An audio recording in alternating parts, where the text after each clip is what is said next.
自那三项神域垂帘的圣地，信使分作千身启程远行。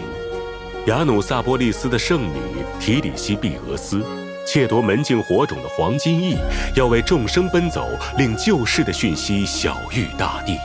找寻那流淌黄金神血的人子，冲破世间至暗，去往星月满天的明日。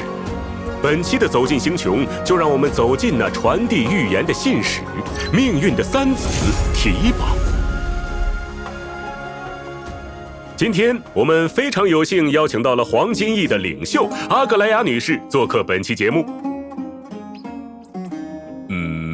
阿格莱亚女士能受邀参加节目也是我的荣幸。作为改医师，一直以来我都有在关注《走进星穹》节目。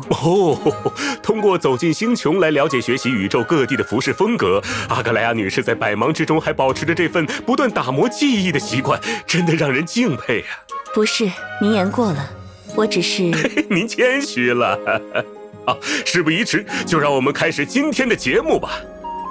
提宝是同邪命途的量子属性角色，他们是翁法罗斯最德高望重的黄金翼，外表看似小孩，智慧却过于常人，擅长用自己发明的小玩具帮助大家赶走坏蛋。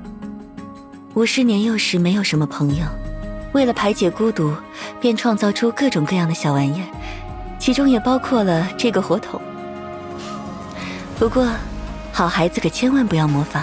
释放普攻，提宝指挥火筒指哪儿打哪儿，对指定敌方单体及其相邻目标造成量子属性伤害。释放战技，锵锵，您的信件到了。提宝会获得持续一定回合的神奇，在他的鼓舞下，我方全体目标的全属性抗性穿透会获得提升。在释放秘技并进入战斗后，提宝也可立即获得神奇，持续一定回合。巫师肩负信使的职责，奔走于世界各处，传递着再创世的预言。千百年来，他们一直相信预言能给予人们力量。没错，预言能给予人们力量，而火箭也能给予我力量。感谢提宝、提安、提宁老师送出的火箭。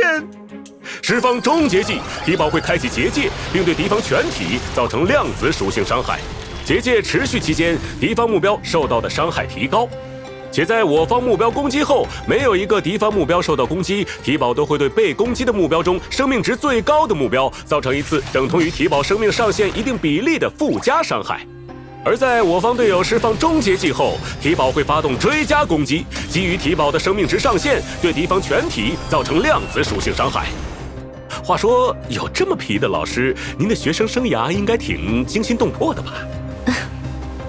确实都是些难忘的回忆。解锁行技长翅膀的玻璃球后，结界持续期间，提宝的生命值上限将获得提升。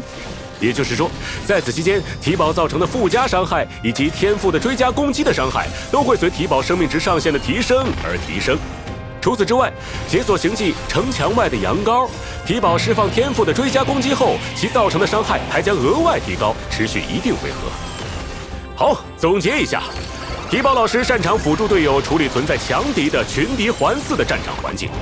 在结界持续期间，受到攻击的敌人数量越多，受到攻击的目标中生命值最高的目标将会受到更多次的附加伤害。此外，在队友释放终结技后，提宝都将对敌方全体发动追加攻击。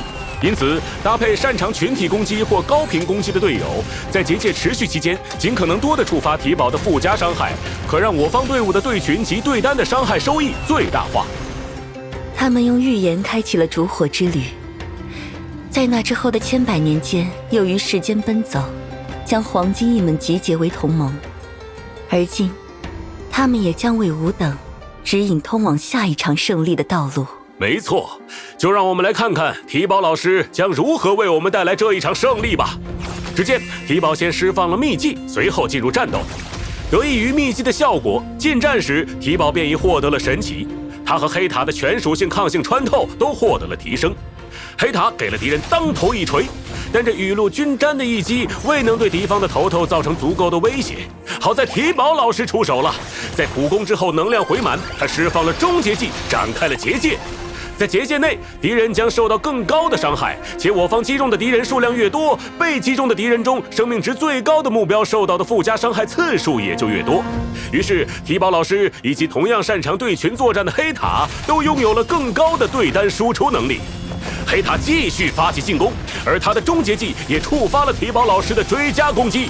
这几次群体攻击都触发了多次附加伤害，敌方的头头被揍得那叫一个七荤八素，敌人再起不能，下班收工。其实这次来参加节目，我还有个不情之请。哦，什么不情之请？您尽管提。我此前询问巫师，能在何处找到制造衣物的上等佳品？他老人家怎么说？巫师以预言作答。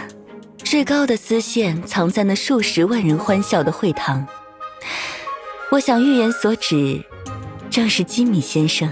哎呀，他老人家这小鸟，我何德何能得到他老人家这么高规格的褒奖啊？所以您是来要签名的？这有啥不情之请的？又不是来拔我的毛。